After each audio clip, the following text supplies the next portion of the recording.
अनुष्टुप्छन्दः श्रीमहाकाली महालक्ष्मी महासरस्वत्यो देवताः श्रीदुर्गा प्रीत्यर्थम् सप्तश्लोकी दुर्गापाठे विनियोगः।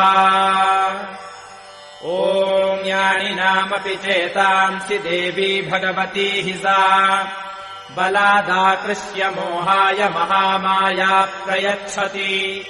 दुर्गे स्मृता हरसि भीतिमशेषजन्तोः स्वस्थैः स्मृता मतिमतीव शुभाम् ददासि।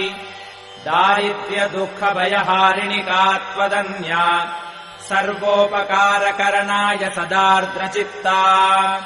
सर्वमङ्गलमाङ्गल्ये शिवे सर्वार्थसाधिके शरण्ये त्र्यम्बके गौरि नारायणि नमोऽस्तु ते। शरणागतदीनार्तपरि